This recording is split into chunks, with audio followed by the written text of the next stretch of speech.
Reka ndabaramutse bakunzi mbonesha kure yacu BTV nongera ndabaha ikaze muri ano makuru yo kuri uno wa kabiri igenekerezo rya 28 Kigarama umwaka wa 2021 mu nkundire duhere ku ngingo nkuru ziyagize. Amatora yarategekanijwe kuri uyu wa gatatu muri Amicale des Musiciens du Burundi yungururijwe kigerekerezo g'9-0 umwaka wa 2022 nayo abakozi bo mu nzu ngo barakorerwa amabi atandukanye. Amakuru saya gusa aya n'ayandi ni mukanya kazi.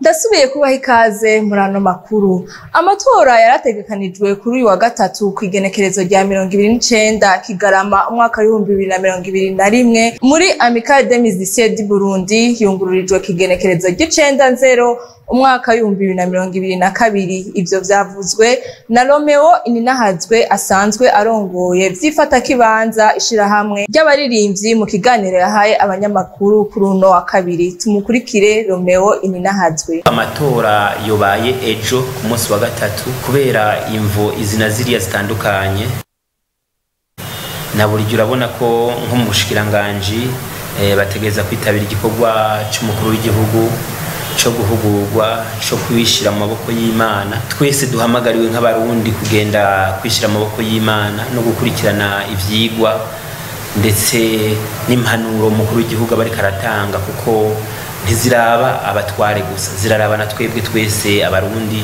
na cyane cyane nka twebwe abartiste abaririmbyi, kuko duheza tukamubera mikro ituma ijambo yavuze rija kure. Naho bitashobotse kubera izimvu cyangwa ziriya yuko dukora amatora ejo ku munsi wa gatatu, baci baduhira indi sango rya hagufi ko bavuga ati nubundi mwaramaze kwitegura, nta myiteguro myinshi kenewe, nukuca gusa dushira isango rindi rikurikira. Ryo sango naryo bakaba bimuriye itariki 9 z'ukwezi kwa mbere, akaba ariho hazoba amatora.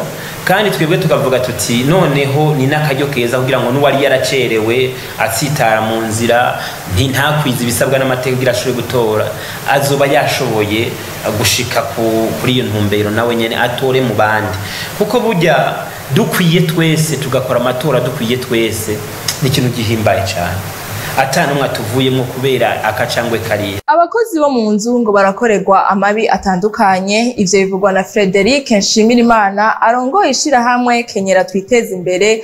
Muri ayo mabi harimo no gufatwa ku nguvu kubigeme. Kurikira Frederic Nshimirimana arongoye ishirahamwe ry'abakozi bo mu nzu. Abakozi bo mu mazu hakuru ingorane bakunda kugira, harabakora ntibahembwe, harabakubagurwa ku kazi. Mu ntara zo hagati mu gihugu n'abana bakoreshwa kazi batarakwiza imyaka yo gukora, imyaka yemewe n'amategeko. Hanyuma abantu rero bariko barakoreshwa keshi ntibahembwa, barahohoterwa. Hanyuma urumva kuko atabaze amateka mukingira, tukaca keshi turagerageza kubafasha, mugabo urumva nta buryo bukwiye turaronka muri association y'ukunye twugerageza kuza turabafasha. Mugabo urumva izo ngorane ziriho yuko bakoreshwa, bamwe bagahiranirwa, abandi bagakubagurwa, abandi ugasanga kubera bari bamiyabaga ugasanga bakoreshwa kazi bakiri miyabaga, batiye nko kubigema bamwe bita babone, ugasanga keshi kabamo n'ikintu cyo gufatwa ku nguvu. Rimwe nabo bakorana canke n'abakoresha babo. Iryo ingorane twakunda kuzibona gose, amgaje usanga biriko birazana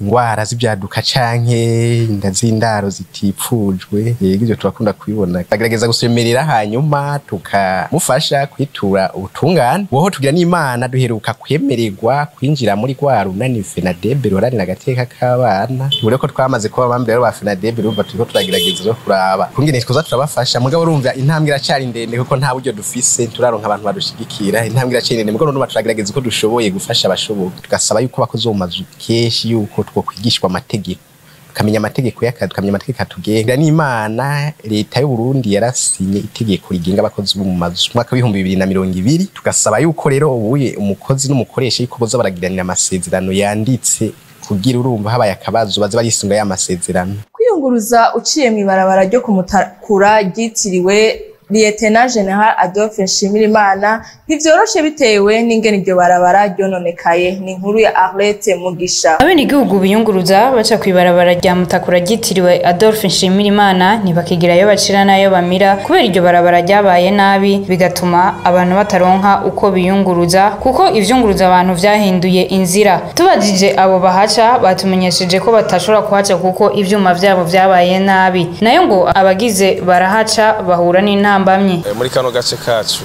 ka Mutakura kwiyunguruza ivyoroshe kuko urabona ko n'ubu duhuriye kuri barabara imanuka kuri Sodeko, nabuze bisi nkura ku Mutakura ko ndaja kuri kote kuyifatirayo kuko amabisi asigaye atinya guca cyane muri no barabara kugira ngo aze kunguruza abiyunguruza baja mu gisagara hagati. Ona nk'ubu unya amabisi ya Mutakura enda gusubiza mu Ngagara kugira ngo aze kuzunguruka ce ku Mutakura mu gukwepera bino binogo. Bamyicugira cyane cyane turabye umwanya twara dukoresha iyo turiko turunguruza umuntu boni ushuba muremure kubera ibi binogo urabona ko byabaye byinshi cyane ugenda murabisanya ariko ishobora gukatira umuntu ugasanga nawe yagukatiyemo gacibura muragonganye nkumbizo tegeza kuba intambana. Bagasaba leta kugira ico ikoze. Leta nkuko ari leta mvyeyi kandi leta nkozi twagomba kuyisaba ko mu migambi ifise yihuta yo gufasha mu iterambere ry'igihugu ko niri barabara yorishiramwe kuko kwiyunguruza gusa bigorana n'abafise ubuzi bujanye no kunguruza abantu nabo nyene ntiboroherwa. Ivyo biruko mu gihe imiduga yose isigaye iri amahera yo kubaka no gusanura amabarabara.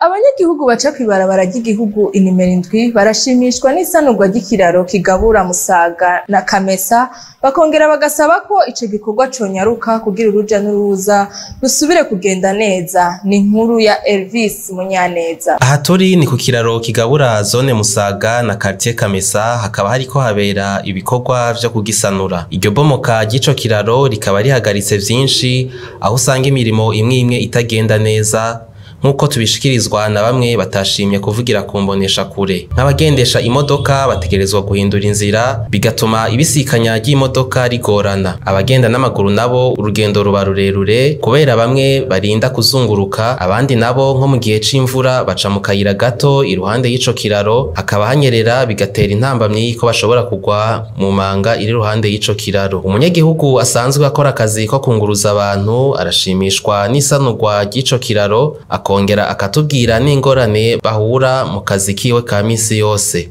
Twe twavyakiriye neza kubera natwe kubera inzira zari zahindutse, hamwe cokora ikiraro co ngahaye ikica Musaga kijabuka mu Kamesa, natwe twokoroherwa kubera dupakiye nk'ibintu byinshi turabura aho duca kubera uruza n'uruja rw'abantu benshi kubera akayira gatoya. Ahantu hari akayira haranyerera kandi bisaba n'imodoka zihaciye zipakiye ko zica zinyerera zigasubira inyuma bikanga ko ziduga, hama n'izimanuka zigaca ziguma ruguru, n'izari kuduga zigaca ziguma epfo mu gisagara. Amambote yaje gaciba nyinshi abantu nabo ne bagaca baba benshi. Abanyagihugu nubwo bashimishwa intambwe iryo sanurwa ry'ico kiraro kigezeko, barasaba yuko ico gikorwa conyaruka kugira uruja n'uruza rusubire kugenda neza. Umwonga ugabura quartier Gitaramuka na Gikoto muri zone Musaga ngo urateye impungenge abenegihugu bahaba kuko haguma habomoka. Ivyo bikaba vyashikirijwe n'abenegihugu baho, aho bavuga ko biva ahanini ku baropozi baseha imisenyi n'amabuye. Ni inkuru ya Milix Mugisha. Abenegihugu muri zone Musaga quartier Gikoto waratekewe n'ubwoba biturutse ku mwonga ucamwo uruzi Mpimba rugabura quartier Gikoto na Gitaramuka, aho mbere kuri uyu wa mbere hari abana babiri bitavye Imana batwawe n'uruzi Mpimba, aho hakaba hari inyuma y'umutaga nko mu masaha ya 11. Umwana umwe yarokotse yari kumwe n'abitavye Imana, akaba yamenyesheje ko bariko barakina uruzi ruca ruruzura kubera imvura yari yaguye. Abenegihugu baba ahegereye ugo ruzi bagasaba leta ko yobaronsa ibiti kugira bashobore kwikingira ngo kuko haguma habomoka. Je cyo nsaba ngaha nuko natwe twegereye tuba ngaha mpande y'inkengera y'uruzi. Cyo nsaba nuko bodufasha ibiti bijya biti by'imisuna kugira dutere kugira ahantu hakomere, tugatera guhera iyo ruguru y'uruzi rupfa gushika nko kwikaburimbi hose tukahakingira, tugatera ibiti bimeze neza bijya biti bifata imisozi uru ruzi niko rutubangamiye kubera nta biti biteye urumva imvura iguye nk'iyo mu ruyaga amazi irayasuguma ikaciyazana ugasanga iriko yabomagura n'imisozi kubera ata biti bihari. Abenegihugu bakamenyesha kandi ko izo nkombe zagurwa hanini n'abaropozi baguma baja gukura amabuye muri uwo mwonga. Imfashanyo itangwa n'abagira neza ku banyagihugu bo muri site ya Sobel ngo ntibashikira bose, bagasaba gusubizwa iwabo muri zone ya Gatumba. Ni inkuru ya Desire Sindihebura. Bamwe muri abo bateshejwe izabo bava mu Gatumba ubu begeranirije muri site ya Sobel mu Maramvya muri komine Mutimbuzi mu ntara ya Bujumbura, bavuga ko imfashanyo bahabwa n'abagira neza batayihabwa bose. Imfashanyo yahora zidufasha, bamwe bararonka abandi ntibaronka, nukuri bamwe bararonka abandi ntibaronka, mwana ukotera imbeho ubusa, nukuri ni ikintu kibabaje cyane gose. Abo bene gihugu basaba ababijejwe cyane cyane leta kubafasha kugira abo bikunda basubire mu mihana iwabo. Mugaka kabare abatazosubirayo mushasha wa mbere mushasha wa kabiri garakunda ava abona abantu ikibazo leta izobigira kubaha amaparasera. Mugaka twebwe rero kinya ya mbere kinya kabiri gaharawe wa Rubondo twifuza yuko leta mwoge mushika imbere muduserukire kabisa tuko twakoma akamu nyene cyubahira umukuru wacu nukuri adufashe nukuri tuve mwakakangana tete turi ngaha.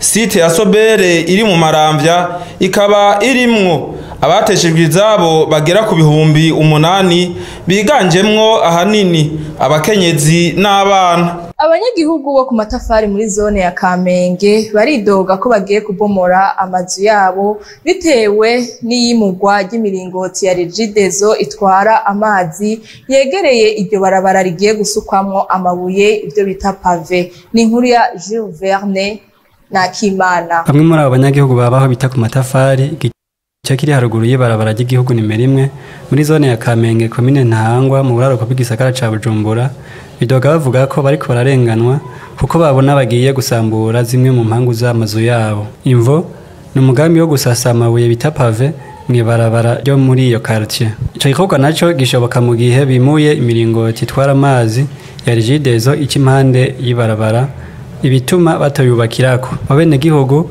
bidoga bavuga ko iyo miringoti yimurwa hafi ku metero uvuye hazoca ayo mabuye. Bavuga ko mu kubaka bari bubahirije amategeko. Nubwo biruko benshi bavuganye na BTV ntibahakana ko uwo mugambi wo gusasa amabuye ari mwiza kuko iyo imvura iguye haboneka ibishanga n'ivyondo. Jules Verne na Kimana arakenuye kuri iyo nkuru yadutohoreje, akaba ari nayo nkuru tuciye turangiriza ko amakuru yacu yo kuri uno munsi. Reka shimire bagenzi banje bafashije kuyatororokanya, shimire bagenzi banje bafashije mu buhinga bw'ivyuma, shimire Milix Mugisha yarayahagarikiye. Namwe mwese mwariko muradukurikirana, mwakoze cyane naho ubutaha.